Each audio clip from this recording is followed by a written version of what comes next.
Les amis, bonjour à tous. Aujourd'hui, c'est le jour de mon compte rendu, mais j'ai un message un peu plus important à faire passer en priorité. Donc voilà, ça va être une vidéo qui va être dédiée à ce message, parce que j'ai des agriculteurs pour lesquels nous nous occupons, qui a des problèmes, et que je pense que peut-être nous pouvons l'aider d'une petite manière, sans être obligé de faire une cagnotte une fois de plus. Peut-être que nous pourrons l'aider. Voilà, en fait, je voulais commencer avec le tableau dont je parlais, qui est enfin disponible. Les quelques agriculteurs, pour l'instant, que nous avons référencés, sont inscrits dans le tableau avec leur téléphone. Donc, vous pouvez les contacter. Enfin, vous avez toutes les informations possibles. Et le jour où ils proposeront des produits, eh bien, vous serez les premiers informés. Vous saurez qu'à telle adresse et telle adresse, vous avez des agriculteurs qui jouent le jeu, qui vous proposent des produits directement de l'agriculteur au particulier. Deuxième chose, pour Christopher, la cagnotte continue, elle évolue doucement. Alors ce matin, j'ai pas fait les comptes, mais je sais ça a augmenté d'à peu près 1 millier d'euros, à peu près on est autour des 35 000 euros de dons. Donc continuez cet engagement pour essayer de monter sa cagnotte, qu'il atteigne les 45 000 euros d'ici la fin du mois. C'est très important pour la survie de son entreprise. Et je m'en excuse de ne pas avoir fait mieux les comptes que ça pour aujourd'hui, mais en fait je suis un petit peu bouleversé parce que j'ai pris à bras le corps le problème de cet agriculteur dont je vais vous parler. De toute façon, je vais vous exposer son problème. Et en fin de vidéo, comme d'habitude, tous les lundis, je vous fais le compte rendu assez rapide parce que mon Google AdSense ne s'est pas mis à jour, mais je vais vous montrer exactement les fonds, où j'en suis, etc. Comme ça, vous aurez une transparence de ce qui se passe sur mon compte et je pense que le Google AdSense ne va pas tarder, peut-être demain, après-demain. Enfin voilà, ce qui est certain, c'est que la semaine prochaine, vous connaîtrez le montant exact et je serai moins chamboulé avec les événements parce que là, il faut vraiment que j'insiste sur ce sujet parce que cet agriculteur, je pense que vous pouvez peut-être lui donner un petit coup de main parce qu'il se retrouve embêté. Voilà, exactement. Donc, je vais vous parler de lui. En fait, cette vidéo va lui être dédiée, malheureusement. En fait, je voulais parler de Frédéric Reynaud, qui est dans la liste, que vous pouvez contacter et qui propose déjà un petit peu des pommes de terre et des lentilles et qui va en proposer à la prochaine récolte qu'il fera pour la fin d'année, l'année prochaine, qui pourra en proposer au public. Monsieur Reynaud, en fait, est en difficulté depuis de nombreuses années. 2023, il avait des problèmes déjà de trésorerie. Vous savez que tous ces agriculteurs sont dans le rouge en permanence. Ils sont à découvert, ils sont en mauvaise situation. Ils vendent peu de produits, ça rattrape un peu. Derrière, il y a des factures qui tombent, ça redescend. Ils sont en permanence à découvert avec des agios de banque, avec des problèmes financiers. Enfin, ils vivent en permanence dans les problèmes financiers. Et pourquoi nous faisons ces cagnottes? C'est justement pour aider ces gens à sortir la tête de l'eau, à ne plus être à découvert, à avoir une petite trésorerie et proposer leur activité dans les meilleures conditions et ne plus vivre ce carcan. C'est ce que nous faisons. C'est pour ça que nous existons tous. Donc, Monsieur Reynaud, dans ses difficultés, a accepté de travailler avec une organisation qui, en fait, lui faisait des paiements anticipés pour des produits qu'il devait rendre par la suite. En soi, l'idée est positive sans être positive parce que, en fait, on lui fait l'avance d'un prix. Après, il doit rendre derrière. En fait, il n'y a aucun cadeau. C'est simplement de l'achat de marchandises. Ce n'est pas une entreprise qui débarque et qui voudrait lui faire un cadeau pour le soutenir. Absolument pas. En fait, nous sommes dans des transactions financières juste pour les bénéfices de cette organisation. D'après ce que je constate, il n'y a aucune aide en fait. Donc en 2024, cette organisation lui a acheté des lentilles pour 9 000 euros la tonne. 9 000 euros la tonne, ce qui est à peu près son prix, c'est le prix du marché. En fait, lui, il vend 10 euros le kilo, donc 10 000 euros la tonne, c'est le prix qu'il en fait aujourd'hui. Alors, il les vend en petite quantité à droite à gauche, quand il les vend individuellement, mais c'est vrai qu'il arrive à avoir ce prix-là. Comme je le disais dans mes vidéos, il y en a qui trouvent que c'est cher, mais il y a des restaurants, il y a des particuliers, il y a des organismes qui lui achètent à ce prix parce qu'ils savent que la qualité est là. Donc, il arrive à vendre son produit. Et malgré le prix, l'important en fait, c'est qu'il ait un chiffre d'affaires et qu'il puisse essayer de sortir la tête de l'eau, de sortir de ses problèmes financiers. Je voulais souligner, avant d'aller plus loin, qu'il n'a pas voulu me donner le nom de cet organisme. Il m'a appelé ce matin, il m'a expliqué l'histoire, donc je vous répète l'histoire. Mais il ne veut pas de problème, en fait. Lui, ce qu'il veut, c'est travailler, vivre de son travail. Et donc, il n'a pas voulu me donner le nom. Par contre, il m'a donné les échanges qui ont eu lieu, voilà, pour vous faire un rapport et pour vous montrer que tout ça, ce n'est pas des mensonges, ce n'est pas du pipeau, et qu'il a réellement des problèmes avec un organisme qui réclame des choses, mais je vous ai expliqué pourquoi je trouve qu'il y a quelque chose qui n'est pas très moral dans tout ça. Parce que cet organisme s'est affiché comme un organisme qui souhaitait l'aider. En fait, c'était quelque chose qui était prévu pour l'aider. Donc, dans cette aide, je reconnais que le fait de lui avancer l'argent pour du produit qu'il devra rendre plus tard, c'est vrai que niveau trésorerie, c'est un petit coup de pouce. Mais c'est un petit coup de pouce dans l'instant. Il n'y a aucun gain. Parce que derrière, il va falloir travailler dur, il va falloir rembourser des dettes. C'est comme une dette qui est prévue, qui est signée. Et donc, on doit rembourser les dettes. Même si nous sommes soi-même endettés, donc il se peut que ça n'arrange absolument pas les problèmes et que le problème s'enfonce. Donc, Monsieur Reynaud s'est engagé pour 9 000 euros la tonne à rendre une tonne de lentilles avec cet organisme qui le récupère et le transporte ailleurs pour le revendre, j'imagine bien. Et ce qui s'est passé, c'est qu'en 2025, il s'est passé la même chose avec cet organisme, mais cette fois, M. Renault, comme d'habitude, était vraiment en difficulté. Il avait besoin de trésorerie. Cet organisme s'est avancé, lui a proposé une avance d'argent de trésorerie pour le renflouer. Et par contre, il lui a imposé des prix. C'est-à-dire que là, c'était plus 9 000, mais c'était 6 000 euros la tonne pour l'achat de ces lentilles. Et lui, c'est clair qu'il a fait une erreur. La première chose qu'il a vue, il a vu cette rentrée d'argent dont il avait extrêmement besoin parce que c'était énormément difficile pour lui de s'en sortir. Donc, il a accepté cet accord. Et depuis qu'il nous a contactés, parce que là il est, je vous dis, il est au plus bas, il a besoin d'une collecte de 50 000 euros pour s'en sortir, être à zéro, avoir un petit peu d'avance et pouvoir proposer tous les produits dont j'ai parlé jusqu'à maintenant. Vous savez qu'il fait des lentilles, des pommes de terre, qu'il prévoit de faire de la farine bio et de la farine de qualité. Il va chercher des semences de blé anciennes qu'il va proposer à la vente. Et il m'a tout expliqué. Il aimerait le vendre entre 4,50 et 5 euros le paquet de farine. Mais vous vous rendez compte, c'est une farine qui n'existe nulle part. Extrêmement difficile à se procurer, donc c'est un peu plus cher. Mais la vraie farine à ce prix-là, je vous dis, moi le premier, j'irai l'acheter. Enfin, après chacun son point de vue. Je sais que derrière ça, il compte acheter un petit cheptel de bovin et faire la viande à 17 euros le kilo, la caissette de 10 kilos, on en a parlé dans de nombreuses vidéos. Donc c'est quelqu'un qui est plein de projets et qui a envie de rendre à la population, de servir la population. Et ce qui se passe, je finissais l'histoire, en 2024, donc cet organisme lui a acheté une tonne de lentilles pour 6 000 euros. L'organisme lui a imposé les prix, et comme il avait des problèmes d'argent, il a accepté, ce qui est le prix des coopératives à peu près, mais il a accepté. Donc il a eu cette rentrée d'argent de suite, mais ça n'a pas empêché de combler ses trous, donc il était en difficulté. Et en plus de ça, il a eu une mauvaise année, il a planté un peu trop tard, d'après ce que j'ai compris, et au lieu d'avoir une tonne, il n'a pu récupérer que 500 kilos de lentilles. Et cet organisme, lui, réclame les 500 kilos de lentilles, et lui réclame qu'à la prochaine moisson qu'il va faire, lui donner encore les 500 kilos de lentilles. Et en fait, lui, ce qu'il a voulu faire, c'est se désister, renoncer à cette vente, parce que grâce à notre action, grâce à nos efforts, il a trouvé des gens tout autour de lui qui sont susceptibles, en plus des restaurants qu'il connaissait déjà, qui lui achètent ses produits, qui lui achetaient ses produits, qui lui payaient ses lentilles à 10 euros le kilo, qui en prenaient de nombreux kilos, donc ça permettait d'écouler. Et en plus de ça, il y a des gens qui l'ont contacté, qu'il y a des marchés proches de chez lui dans lesquels il peut se placer, il peut vendre ses produits. Donc il peut écouler ses produits, mais s'il les vend les 500 kilos à 10 euros le kilo, il va en récupérer 5 000 euros. Que s'il vend à cet organisme les 3 000 euros les 500 kilos, non seulement il va perdre 2 000 euros, mais en plus de ça, il sera encore redevable sur sa prochaine récolte de 500 kilos supplémentaires qu'il devra leur donner gratuitement pour les 1 000 euros qui manquent en fait. Donc il y a une grosse difficulté, je vous dis, il est vraiment en difficulté. Moi j'essaie de le maintenir parce qu'on va s'occuper de lui au mois de mai. Donc au mois de mai, nous allons lui faire une collecte pour qu'il se sorte de ses problèmes. Mais c'est pas en jouant sur la misère des gens parce qu'ils sont en difficulté, en leur imposant des prix et leur faire accepter ces prix-là que ça va les aider. Surtout que cet organisme, d'après ce que j'ai compris, s'est avancé comme là pour aider les agriculteurs. Ça fait 2 ans qu'il traite avec eux, il est au plus bas. C'est quelqu'un qui travaille avec ces gens-là depuis 2 ans et M. Renault est en banqueroute, il est au plus bas. Donc à quoi sert cet organisme en fait? Mais il a très bien compris. Donc il a voulu reculer. Il a fait une maladresse. Alors, il y a des messages. Je vais vous présenter les messages. Là, vous connaissez un petit peu l'histoire. Et vous allez donc comprendre cet échange avec cet organisme. Pourquoi il en est là? En fait, il a fait une erreur parce qu'il a dit un mensonge. Il a dit que les lentilles étaient abîmées. Donc, je vous montre ce premier message. Voilà. Je vous l'affiche à l'écran.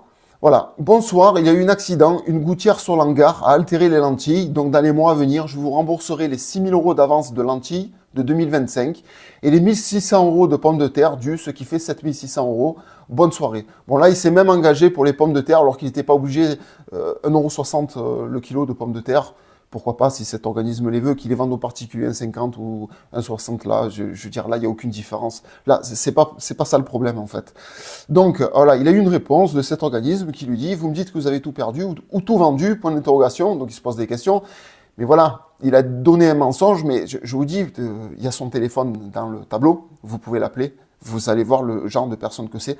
C'est une personne très douce qui a peur, il a énormément peur. Il a trouvé une excuse bidon, il a sorti ça comme ça, d'après ce que j'ai compris. Donc voilà, vous avez tout vendu. Attention, je ne vais pas apprécier du tout votre attitude si cela se révèle faux. Le monde est petit. Alors il a raison votre attitude, parce que le mensonge n'est pas quelque chose à faire, il ne faut pas mentir. Donc il a raison, mais derrière ça, le monde est petit.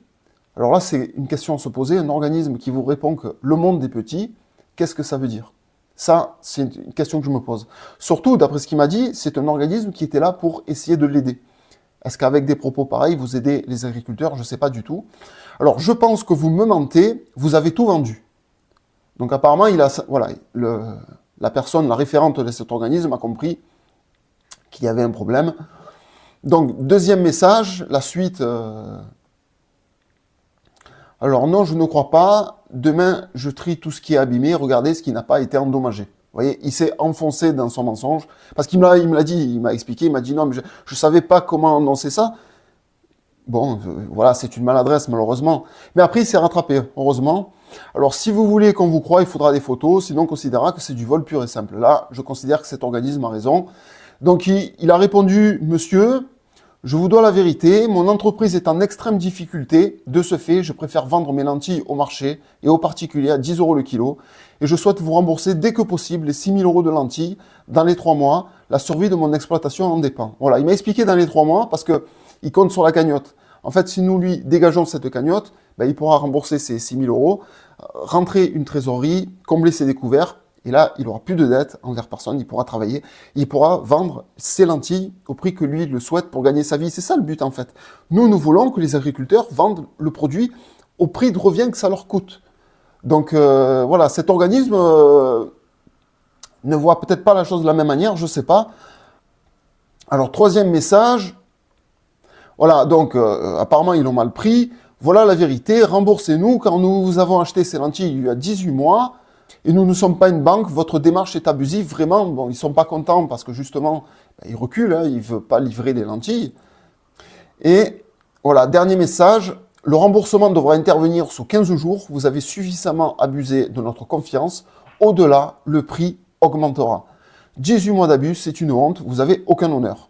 Voilà, donc, ce que je constate, c'est que là, il y a une pression qui est exercée, on lui intime l'ordre, une facture qu'il n'a pas signée. Apparemment, il a une facture qui n'est pas signée, qui est acceptée verbalement. Les sous lui ont été versés, mais lui, ce qu'il veut, c'est rendre au plus vite cet argent. Vous voyez, il est dans une histoire, franchement, ils n'ont pas besoin de ça. Il est dans une histoire de dingue. Donc, on lui insigne 18 mois d'abus. Mais je vous le rappelle, ce monsieur ne s'en sort plus depuis un certain temps. S'il a fait appel à nous, c'est parce qu'il a des problèmes de trésorerie. J'ai le compte rendu du conseiller financier qui a fait un rapport sur sa situation. Elle est alarmante. Et vouloir aider quelqu'un qui est dans une situation alarmante en lui imposant le prix de ses lentilles pour faire des bénéfices derrière, peut-être gagner de l'argent derrière, c'est le but, on ne vous achète pas des lentilles pour les manger, c'est pour gagner de l'argent dessus. Mais sur le dos d'un agriculteur qui est vraiment en difficulté, qui est prêt à tout accepter parce qu'il a la corde autour du cou, c'est ça l'abus. C'est ce que je considère. C'est pour ça que je prends sa défense aujourd'hui. C'est parce que c'est quelqu'un, il est en difficulté. Je vous garantis que si son entreprise était positive, si son entreprise fonctionnait correctement, il n'aurait jamais fait de tels procédés. Donc aujourd'hui, il a cette pression. On lui a imposé les 15 jours alors qu'il n'a aucune obligation. Déjà, c'est bien. Il s'est engagé à tout rendre parce que c'est pas un voleur. C'est un travailleur. C'est quelqu'un qui veut s'en sortir, qui veut réussir. Donc il veut s'en sortir, mais là, il est dans une histoire invraisemblable, je veux dire, ils n'ont absolument pas besoin de ça. Donc moi, ce que je vous propose, c'est que là, vous avez toutes ces coordonnées, vous avez tout ce qu'il faut. Il demande juste à travailler pour pouvoir régler ses dettes, parce que s'il vend aux particuliers ses lentilles, ça sera beaucoup plus profitable pour lui que de vendre ses lentilles à un prix bradé et qui ne l'aidera absolument pas à sortir la tête de l'eau, en fait. Donc ce que vous pouvez faire dans un premier temps, parce que c'est quelqu'un qui est vraiment pas bien, là, il est en difficulté, vous pouvez l'appeler, vous pouvez voir si vous n'habitez pas trop loin, peut-être lui acheter de ses lentilles, vous organiser à plusieurs, lui commander des lentilles, pourquoi pas même avec, parce que c'est du produit sec, alors pourquoi pas avec un transport, quelque chose. Essayez d'organiser au plus vite quelque chose pour qu'il puisse écouler ses lentilles, les vendre. En plus, c'est des lentilles bio de super qualité. Il vend même les pommes de terre, donc vous pouvez vous déplacer à la ferme, acheter les pommes de terre. Et en fait, en le faisant travailler, ça va l'aider à régler ce problème. Parce que je ne peux pas, par exemple, lancer de cagnotte pour lui trouver les 6 000 €. Là, il y a Christopher qui compte sur moi. Il y a Michael qui compte sur moi à partir du 1er mars. Et ces éleveurs ont leurs problèmes aussi, donc je ne peux pas résolver tous les problèmes en même temps. Mais je pense que pour Monsieur Reynaud, si dans un premier temps nous l'aidons, ou si quelqu'un serait peut-être susceptible de lui prêter un peu d'argent. C'est idiot, mais lui prêter une somme d'argent, qui permettrait d'avoir rapidement ces 6 000 euros, plusieurs personnes qui lui prêteraient, je ne sais pas, 1 000 ou 2 000 euros par exemple. Et dès que nous faisons sa cagnotte, de toute façon c'est quelqu'un de très sérieux, dès que nous faisons sa cagnotte, il s'engagera à rembourser les personnes qui auront prêté de l'argent. Mais je vous dis, l'idéal, ce serait de faire en sorte qu'il puisse vendre ses produits, son travail et vivre de son travail. Parce que s'il vend toutes ses lentilles, les 500 kilos, ça lui permettrait de gagner 5 000 euros. Et les 1 000 euros qu'il gagne, je vous dis, c'est pas grand-chose, on pourrait même se cotiser, lui donner les 1 000 euros qui restent. Il rembourse cet organisme, il ne leur doit plus rien, comme ça, il n'y a pas de problème, il a été juste, même s'il y a eu un désaccord au final. Mais au moins, ça va le mettre en condition pour repartir de la meilleure façon. Et là, ça sera toutes les chances devant lui pour s'en sortir tout seul. En fait, c'est quelqu'un qui est en difficulté, c'est facile de venir le démarcher, lui imposer des prix. Mais ce qui est bizarre, c'est que cet organisme ne va pas négocier les mêmes contrats avec des entreprises florissantes qui fonctionnent bien. J'ai l'impression, d'après ce que je comprends, il ne contacte que des entreprises qui ont en fait des problèmes financiers. Et en plus de ça, il leur dicte les prix, il leur impose, voilà, on vous achète, c'est tel prix, c'est ci, c'est ça. Et comme l'agriculteur est en difficulté et que les banques refusent de leur dégager des fonds, ils ont besoin de fonds, ben qu'est-ce qu'ils font? Des fois, ils acceptent des choses qui ne sont pas convenables et ça les met dans des histoires pareilles. Donc j'espère que vous avez compris le message. J'espère que nous pourrons trouver une solution. Un petit prêt d'argent de quelques personnes ou des achats en direct. Quelqu'un qui lui achète une quantité de lentilles pour de la restauration, pour une collectivité. Voilà, quoi qu'il en soit, des idées afin de l'aider à sortir de cette problématique que franchement, je vois un peu le personnage, il endort plus la nuit. Donc il aimerait trouver une solution et votre soutien, même des appels pour lui dire qu'il n'est pas tout seul, qu'il est soutenu, qu'il y a des gens qui le suivent. Je sais que c'est quelque chose, alors ne soyez pas des milliers à l'appeler, mais quelques personnes qui peuvent l'appeler, ça peut lui remonter le moral et ça peut lui donner une petite confiance pour essayer de sortir de ce problème-là. Je vous remercie. Donc je vais basculer rapidement sur mon compte rendu YouTube. Il n'y a pas grand-chose parce que mon Google AdSense n'a pas été mis à jour encore. Alors je vous l'affiche comme ça vous l'avez. Voilà Google AdSense. Vous voyez, c'était ce matin, toujours à 0 euros. Et je pense que la mise à jour, ce sera demain, après-demain, ça va pas tarder. On est le 9, d'ici le 12 maximum. Donc cette semaine, il y aura mon Google AdSense qui va tomber et je pourrai dire combien je pourrais reverser exactement à l'agriculteur dont nous nous occupons aujourd'hui, si sa cagnotte n'est pas finie, ou au prochain, ce sera Michael. Ensuite, mon YouTube. Alors ce que je peux vous dire, c'est que mon YouTube, je vous affiche, hop, voilà. Je suis à 779 euros et là, ça plafonne entre 770 et 800 en fait. Ça bouge sans arrêt, ça monte, ça descend, ça monte, ça descend. Il y a une stabilité, on va dire, autour de 800 euros. Ce qui fait que là, les vues que je fais, avec le nombre d'abonnés que j'ai aujourd'hui, cela me fait une moyenne de 800 euros par mois, ce qui fait que là, actuellement, je conserve 500 euros pour vivre et je pourrais, grâce à cela, grâce à votre aide, ce que vous faites, les petits clics, les petits échanges, etc., le fait de regarder les pubs, c'est quelque chose qui porte ses fruits parce que justement, il y aura environ 300 euros de reversion, sans compter les abonnements. J'espère que ce sera un plus qui se rajouteront, c'est Google AdSense qui me le dira, et sans compter les dons directs de personnes qui m'ont fait les super stickers, je crois, dans YouTube, qui font des rémunérations supplémentaires. Donc YouTube prend un peu d'argent, mais me reverse le reste et je pense que tout ça va se rajouter et ça fait une somme d'argent que je pourrais donner tous les mois. Donc il y a un peu d'argent. Je vous rappelle que mon Tipeee a été bloqué et que les fonds me seront versés le 28 février, le dernier jour de février, et que je les aurai disponibles sur le compte, je pense, au 1er mars. Donc je pourrai rapidement, début mars, faire le virement des 1300 euros à peu près, 1299 euros et quelques, à l'agriculteur dont nous nous occuperons. Ce sera sans doute Michael qui aura déjà une première reversion rapide, plus les dons de toutes les personnes qui se rajouteront derrière, et nous espérons lui faire une super cagnotte pour lui aussi le sortir de ses problèmes et qu'il retrouve une activité saine et sans être stressé de la situation financière. Tout le monde sait que quand on est à découvert, c'est quelque chose de difficile à vivre. Donc Christopher, ça va bien se passer. Nous allons continuer avec Michael et là, dans un temps immédiat, alors je ne dis pas de faire de collecte ni rien du tout, mais trouver peut-être des solutions avec Frédéric Reynaud qui a besoin de soutien pour se sortir de cette histoire. Bon, il n'est pas obligé obligatoirement de reverser sous 15 jours. Ça, c'est des conditions qu'on lui a imposées verbalement. Mais il est vrai qu'il ne veut rien devoir à personne. Donc, il a eu cet argent. Il compte rendre cet argent. Donc, voilà, peut-être l'aider à travailler, lui acheter ses produits, va favoriser en fait de la rentrée d'argent et va lui permettre de solder ses dettes. Dans un premier temps, c'est ce qu'il faudrait faire. Et si certaines personnes voudraient peut-être l'aider avec un petit prêt, il faut savoir que début mai, une collecte sera faite Et quand il recevra cet argent, il pourra rembourser les gens qui lui ont fait un prêt de peut-être quelques centaines ou milliers d'euros. Voilà. Je vous en dis pas plus, c'est dommage, j'avais une super vidéo à faire avec Sophie qui avait un message pour vous, ça sera pour demain. Mais là, c'était urgent, c'était quelque chose d'immédiat, il fallait que je passe ce message. Il faut trouver une solution parce qu'il est vraiment mal à l'aise, il est vraiment en difficulté. Donc, je compte sur vous, je compte sur cette solidarité pour protéger ces éleveurs, surtout que Frédéric va tout faire pour vous proposer des super produits, comme je vous l'ai dit, de la farine, de la viande de bœuf, des lentilles, qui va continuer à produire des pommes de terre bio, tout bio, même la viande de bœuf. Enfin voilà, il y a un avenir radieux dans cette activité. Ce serait dommage que parce qu'il a des dettes avec des créanciers qui essayent de profiter de sa misère, de lui imposer des prix qui ne lui conviennent pas, eh bien que ça lui porte défaut et qu'il en arrive à perdre sa ferme. Voilà, ce serait vraiment dommage. Je vous remercie énormément pour tout ce que vous faites. Je sais que nous allons trouver une solution pour l'aider. Donc je vous embrasse, je vous souhaite une très bonne journée. Portez-vous bien. Bojiaki.